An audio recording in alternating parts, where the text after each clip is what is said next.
सनातन धर्म शास्त्रों में पौष मास का अपना अलग महत्व है, लेकिन ये मास विवाह और अन्य मांगलिक कार्यों के लिए अनुकूल नहीं माना जाता है। दरअसल, जैसे ही सूर्य धनु राशि में प्रवेश करते हैं, उसी समय खरमास की शुरुआत हो जाती है। ज्योतिष के अनुसार इस अवधि में सूर्य का शुभ प्रभाव कम माना जाता है और देवताओं की गतिविधियां स्थिर रहती हैं। इसी वजह से इस पूरे महीने को मांगलिक कार्यों के लिए अच्छा नहीं माना जाता है, लेकिन धार्मिक कार्य के लिए सर्वश्रेष्ठ है। इस साल 5 दिसंबर से पौष माह की शुरुआत हो रही है और 3 जनवरी तक पौष माह रहेगा। लेकिन खरमास 5 दिसंबर से नहीं है। खरमास की शुरुआत जब होती है जब सूर्य धनु राशि में प्रवेश करते हैं, यानी धनु संक्रांति होती है। सूर्य जिस राशि में प्रवेश करते हैं, उसी राशि के नाम से संक्रांति होती है। साल में 12 बार सूर्य राशि परिवर्तन करते हैं, 12 राशियों पर, और इसी को 12 संक्रांति कहते हैं। आइए जानते हैं कि सूर्य धनु राशि में कब प्रवेश करेंगे, पौष माह में कौन कौन से कार्य करना वर्जित है और कौन से कार्य करने चाहिए। आइए जानते हैं कि धनु संक्रांति कब है। तो मित्रों, 16 दिसंबर 2025 को दिन में 1:50 पर धनु संक्रांति होगी। इस दिन मंगलवार है और 14 जनवरी 2026 तक रहेगा। जैसे सूर्य मकर राशि में प्रवेश करेंगे, वैसे ही खरमास समाप्त हो जाएगा। और मित्रों, 12 दिसंबर को शुक्र अस्त हो रहे हैं, पश्चिम दिशा में, अर्धरात्रि में। इस कारण भी मांगलिक कार्य नहीं होंगे, क्योंकि शुक्र के अस्त होने पर और गुरु के अस्त होने पर और खरमास में मांगलिक कार्य नहीं होता है। विवाह, मुंडन, गृह प्रवेश ये कार्य खरमास में बिल्कुल भी नहीं करना चाहिए। नए मंदिर की देव प्रतिष्ठा और जलाशय, कुआं भी नहीं बनवाना चाहिए। अब आज के समय में कुआं तो कोई बनवा नहीं रहा है, इसीलिए जो नए नल वगैरह का काम है वो ना करवाएं। विवाह के बाद जब दुल्हन दूसरी बार अपने घर आती है तो उसे द्विरागमन कहते। इस माह में द्विरागमन भी नहीं करना चाहिए। कर्ण छेदन भी नहीं करना चाहिए।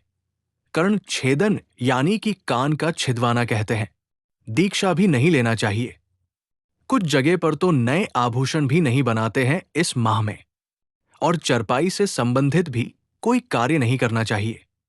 नया वाहन और नया घर नहीं खरीदना चाहिए। ये सभी कार्य नहीं करना चाहिए। बाकी जो अपने घर और लोकाचार की परंपरा, उसी मानना चाहिए।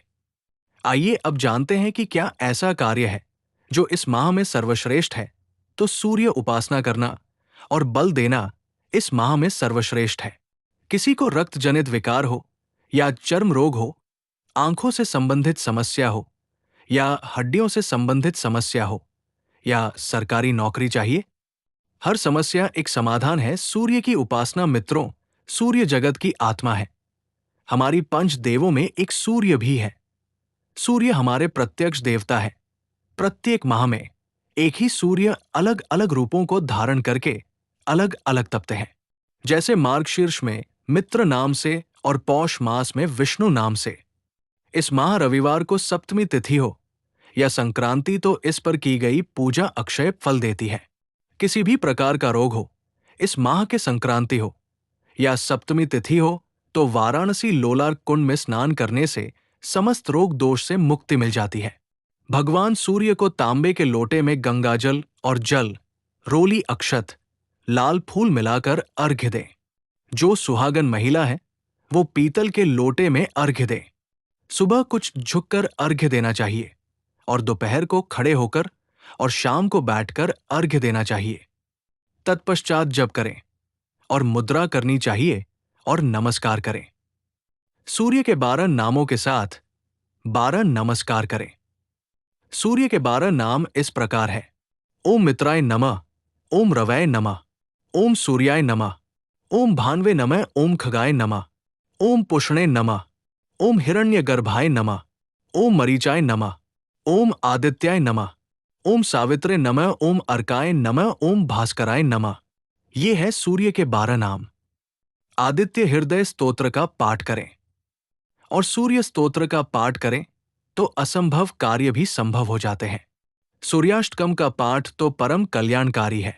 अगर किसी को संस्कृत नहीं आती तो हिंदी में सूर्य चालीसा का पाठ करें।